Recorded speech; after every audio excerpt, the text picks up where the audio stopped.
Hey, everybody, this is Eric Mishi, SAVE Executive Director, and good morning to those of you who are just joining us. We started off this morning already having a great conversation with Mike Erickson, who is a SAVE board member, and talking about support groups and how support groups work and the importance of support groups and helping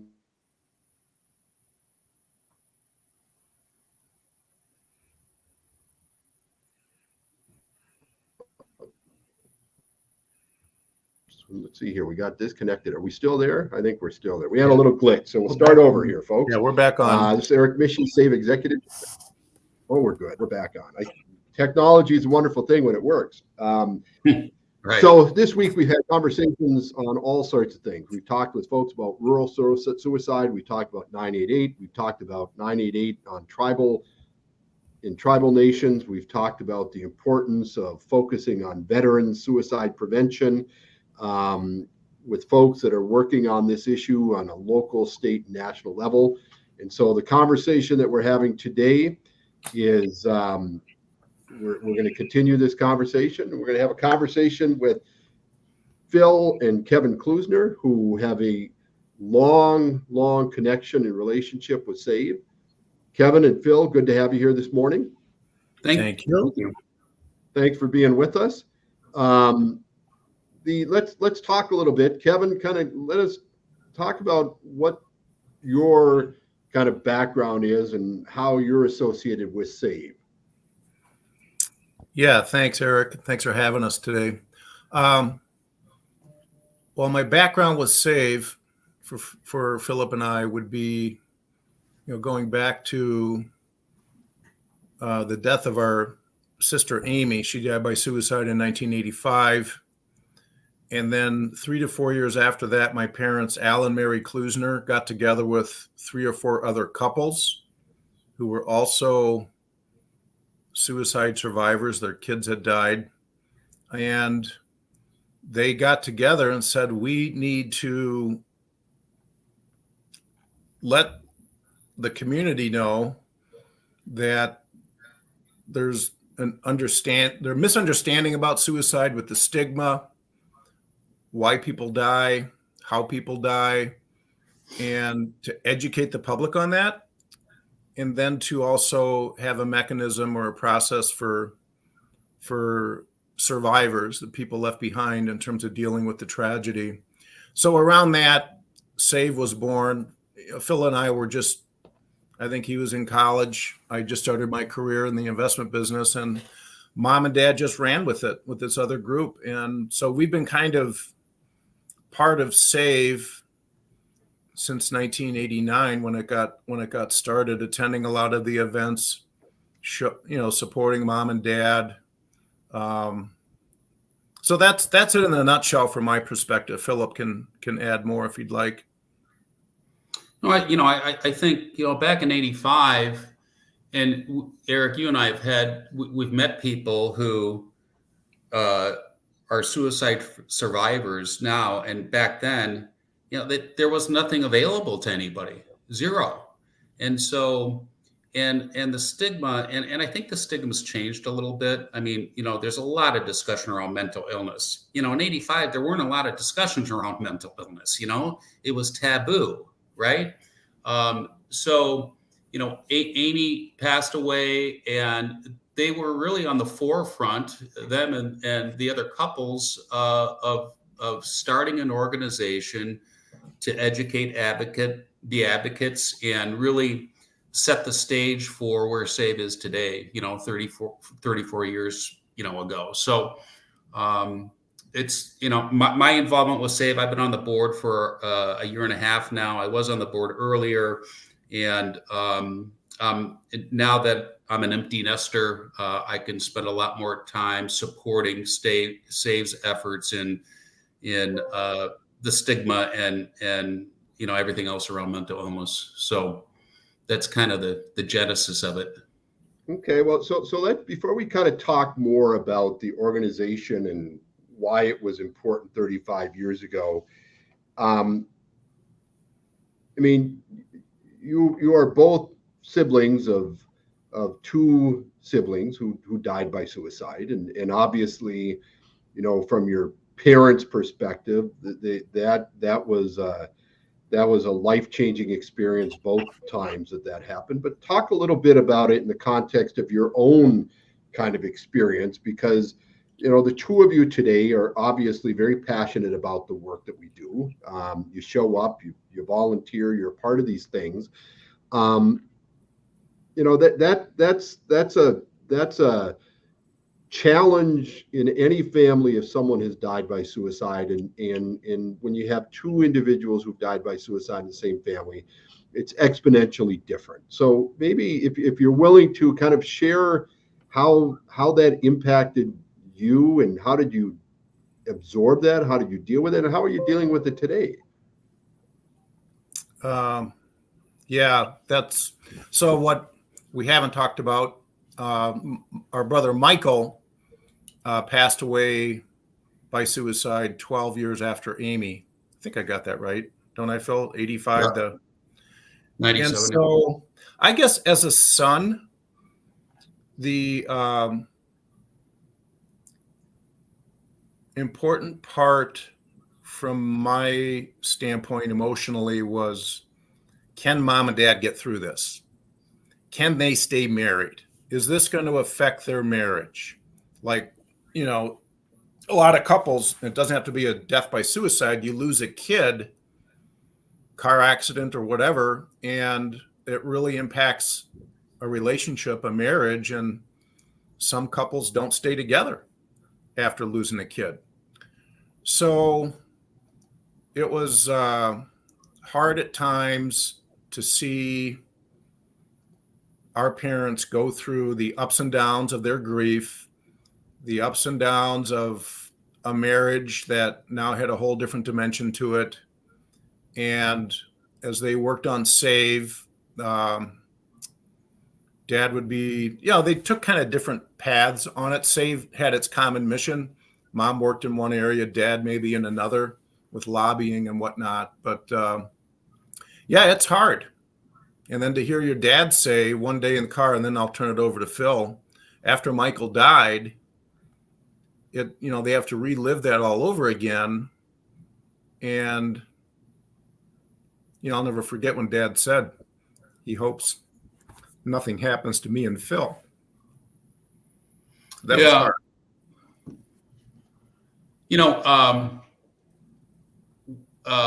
I was in college, at the time when Amy passed away. In a lot of ways, we think that, Mike suffered from depression for a long, long time. And, if this sounds weird, but if you were to pick one of the two that would have died by suicide, it would have been Michael first. And I think Amy's death kept Mike alive longer, I guess. But our family didn't go through therapy. Our parents were so focused on this effort. I don't know if it was taboo, but I was kind of surprised by that we didn't get together at the four of us with a therapist and just kind of talk through the emotional part of this. Right. They were so focused on their mission. We were raising our kids, having kids, and grandparents aren't. They were just laser focused on this mission, and rightfully so. And to Kevin's point, their relationship struggled. It was very, very difficult for that relationship to hang in there. And I think we're very fortunate that it did. And I was closest to Amy. Mike was kind of difficult to be close to. But my biggest emotional part of that was, and I wasn't angry at either one of them. I never felt the feelings of, you're so selfish, why did you kill yourself? My emotional part was just watching our parents suffer. I remember looking at my dad, this is after Mike's funeral, and him just bawling in our home, and that just hit home. He was bawling, and Dad would cry every once in a while, but not like that, and that was hard. really hard. So let's talk about you mentioned that nobody went to therapy. It's interesting. So this week we've had conversations with a number of folks who are suicide loss survivors.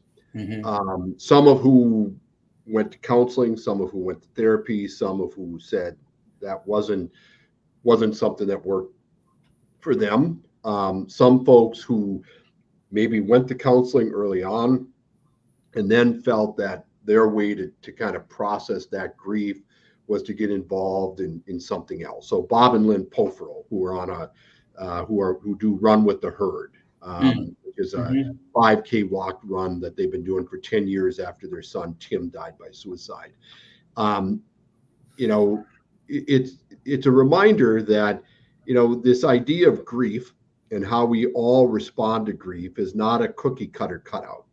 It used to be that we often were told that you needed to follow these various stages of grief, right? As though there was some kind of direct line between point A to B to C to D to E, that each one of these stages of grief happened one right after each other.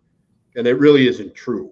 People's different stages of grief may all happen at the same time. They may happen differently. There may be stages that none of us actually experience. And so I'm curious, do you think in a lot of ways that, at the end of the day, that was your parents' therapy, was finding a way to give some kind of meaning to this by helping to create SAVE and continuing to do the work that they did with it? No question about it. That was the avenue for it. And they just truly did remarkable things. They traveling to Washington, D.C. and Senator Paul Wellstone to help sponsor a mental health bill, and going to big events, NAMI type events in New York City, and dinners and banquets where they're meeting people like Mike Wallace and Brooke Shields and whatnot. So yeah, I think SAVE, it was, I wouldn't call it a distraction. I would just call it a mission that kept them focused. And my therapy was the fact that Philip and I we became closer. We did a lot during that time together, canoe trips and taking the kids camping. And so we had time together as brothers to talk through what's going on with mom and dad, and boy, if Michael could have done this or Amy could have done that, and just being able to talk about it with each other. So therapy could have added another dimension to it. I didn't feel like it was a huge loss we didn't do it, based on mom and dad with the SAVE mission, then Philip and I, like he said, raising our families, and we did a lot together, as our kids grew up. Yeah, I think in a lot of ways, mom and dad's grief probably got extended over the years because they were so focused on SAVE's mission. And they, mom would have some really, really tough days, right? Really challenging days. And this would be, 5 years after Amy died. It's her only daughter. You miss weddings, you miss, all this is tragic. And I think, part of the challenge of that relationship was they grieved differently. Dad went to, Catholic retreats, big Catholic. Well, there's some, Kevin can speak more about this than I can, but the Catholic Church looked at the suicide as a not so good thing, and Dad was trying to reconcile that. And I think that was a challenge, and they'd look across the table and they had some struggles, but I think their grief probably got extended because of their laser focus on their SAVE mission. Yeah, and extended because Michael died, then they had to start over again. Mom joined a writers group. She authored a book. She joined I don't know if it's called the Minnesota Writers Workshop or whatever. She made some really good friends, other female authors or author wannabes, aspiring writers. And that was an area where she could go and be able to process the deaths of her kids by talking to them and also by writing. So I think all in all, we as a family did a wonderful job. And Philip and I can talk about depression and suicide and like it's a natural thing for us to visit about. And when we tell people that don't know us, we're meeting from the first time, that we lost a brother and sister to suicide, the look on their face, or that all of a sudden we're getting the instant sympathy, and it's great, but it's not necessarily needed so much anymore. We just want to keep. We're just so glad how SAVE has found another, surge, Eric, with your leadership and all the great work your team does. I don't know. Does that answer the question? We didn't get therapy. We didn't get therapy. Is that okay? Yeah. I think that's just fine. Again, and Phil, you mentioned this, right? In your remarks, we had an event here earlier this week for Worldwide Suicide Prevention Day, where you kind of talk about, suicide's messy, right? This is a complex, difficult subject matter, right? Right. And I've heard you talk about this before, Phil, is, we don't have any problems talking about cancer, right? We don't have any problems talking about people who die by cancer, because, it's this idea that, this was not a choice, right? In that context. And yet we have this difficulty talking about suicide because it feels so taboo. It feels like it's, there's stigma and so it feels different. And at the same time, we also have to remember that whether it feels different or not, is you got to talk about it. And you got to be able to, and I think the work that your folks did and other people who were involved with starting SAVE, think about it, 35 years ago, right? There wasn't a nonprofit that was focused on suicide, right? There were nonprofits that talked about mental health, but the idea that you had a nonprofit that was just going to talk about suicide, pretty revolutionary, right? Mm-hmm.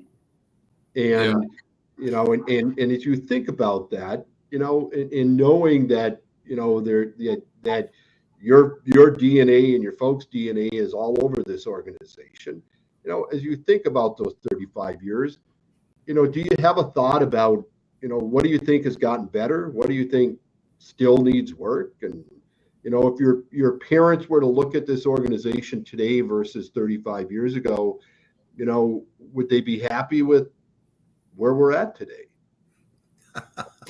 Yeah, well, absolutely. I think 35, I say it's messy. My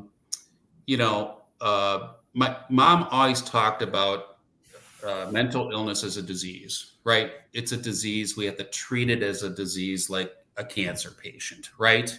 Sometimes you have enough chemo to save the cancer patient, and sometimes you can't. With respect to the stigma, I think the stigmas change. We can talk about mental illness. Am I bringing a casserole over to my next door neighbor's parents whose son is, suffering from mental illness? No. Am I asking them, how's your son doing? Yes. Am I asking the son how he's doing? So if he has cancer, hey, how's it going? How's the chemo? If he has mental illness, it's a balancing act to see if he wants to talk about that or not, right? I mean, should we be asking that question? How are you doing? I think we should be, and I think eventually we're going to get there. But those are, the mental illness, you can't see it under a microscope. You can see a cancer cell under a microscope, and that's the big difference. Today, I think my parents would be thrilled with SAVE's work. It's a lot different. Back then we didn't have social media. That's a huge issue that we're going after in SAVE. Barriers, gun locks, all those things. My parents weren't talking about. They were just more branding, the billboard campaign, Kevin, where we'd have the face up. I mean, it was more about, let's get the word out that people are dying of suicide. And I thought that was a wonderful, wonderful campaign that they did. Yeah. So let's talk about this. So one of the things that we talk about a lot, right? We talk about awareness and we talk about prevention. So much of our conversations around suicide is about the concept of prevention, right? Which is, lethal means safety. How do we educate people about the value of trigger locks on guns, right?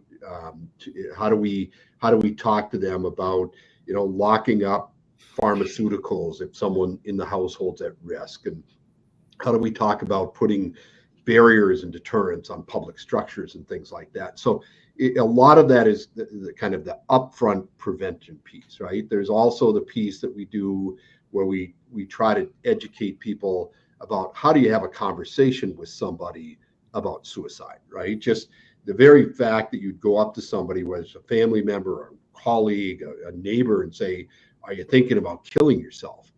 And if they say yes, what do you do with that information, right? I mean, human beings as a general rule are pretty conflict averse, and you can't get much more into conflict than going up to somebody and saying, hey, you're thinking about killing yourself. Right. So teaching people those skills, right, is a part of what we're trying to do as an organization.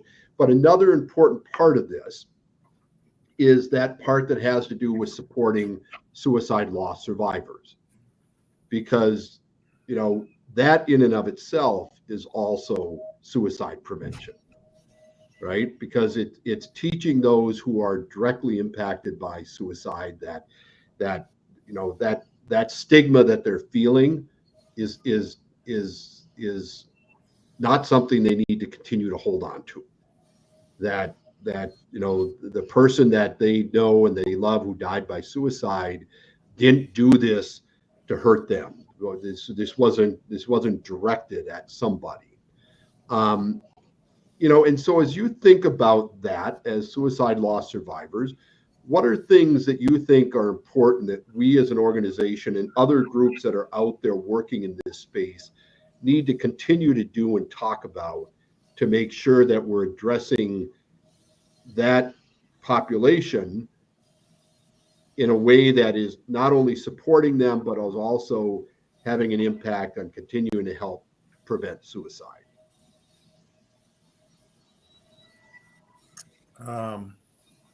I'm just trying to collect my thoughts. I guess, well, first of all, that's a critical pillar in the organization, is working with survivors. I think stepping back and looking at SAVE as an organization, I think that's probably one of the most effective things that we do, that SAVE does, is help survivors. Phil knows this. I've been frustrated just in general the last 15, 20 years that the rate of suicide has not gone down. It's gone up. And that sometimes makes me think, well, mom and dad put all this effort into suicide prevention and the rates are going up. It's kind of frustrating to think of it that way. And I get reminded by family and friends that, hey, Kevin, SAVE, first of all, you don't know how many suicides SAVE has prevented. And then secondly, the whole area of helping survivors. What can SAVE do in addition to what you're doing now for helping survivors? I don't have any recommendations on that end. I think you're hitting on all cylinders. I'm not involved in the board as Phil is, so he might have more to say about this, but just all the different avenues that SAVE is doing now for helping people that have recently lost a loved one, or maybe lost a loved one a long time ago, and they need to come to an event. So those are my comments. Phil? Yeah, I'm not so sure that SAVE needs to do anything differently. SAVE was created initially, I think, for survivors when, the families got together around a kitchen table, right? Let's talk about our experiences with this, right? And that's a survivor group, right? And I think as we continue to support survivors, that group becomes unfortunately larger and larger. But that whole group then becomes more educated. That group then becomes more aware of engaging in conversations regarding mental illness.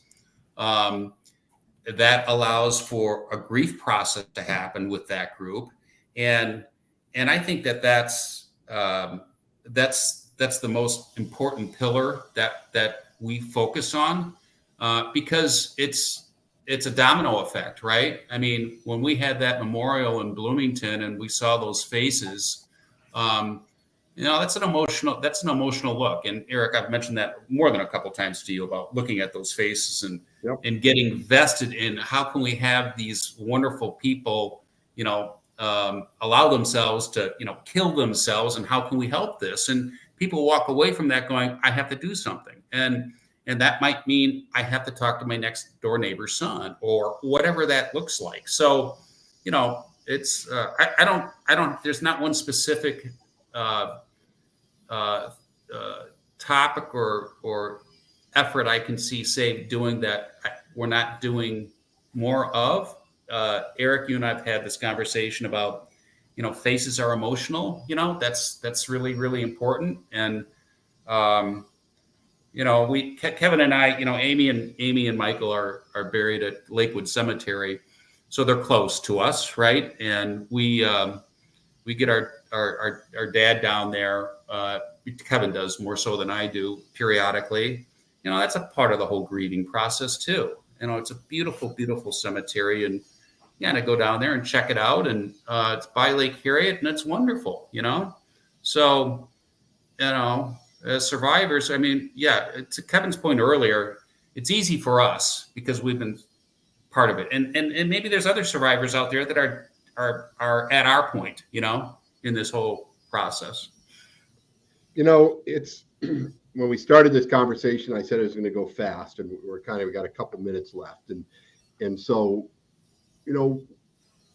Phil, as we've talked about a lot of different things, right? About how can we support suicide loss survivors in different ways, right? So we talk about support resources, but one of the areas that we know that suicide loss survivors suffer with significantly is financial loss, right? And it's oftentimes it's subject that people don't talk a lot about. We talk about the mental and emotional and spiritual loss that comes with the suicide. We don't often talk about the immense financial and economic impact. And so, we're having conversations about where can we play a more substantial role in that.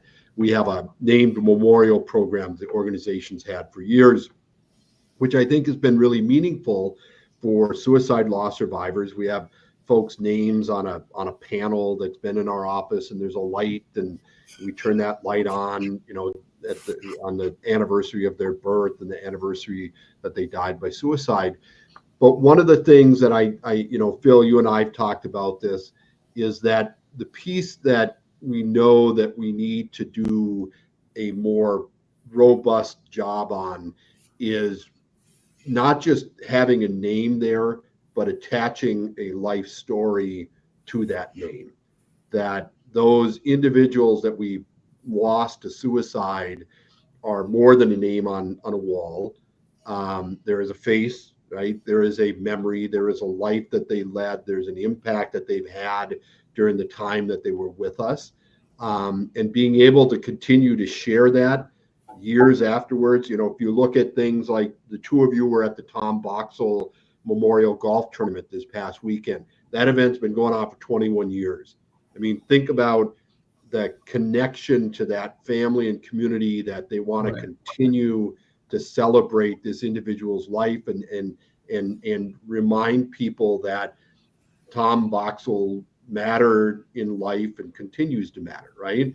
Right. Run with the Herd by the Pofferls, Natasha's Ride, all of these types of things. Save, right? Save is that living memorial to Michael and Amy, right? Every single day, the work we do is a reminder that their lives mattered and matter, and that all of us together have got to continue to kind of do this work together, because there's other folks out there that we can help survive suicide.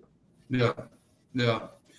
I mean, you bring up, it's interesting when you started the effort, or we talked about the effort of the financial support. I had a call from a relative saying, I have a son that's struggling, but he doesn't have any money, and I'm working, and do you guys have any resources? Can I go anywhere? That kind of thing.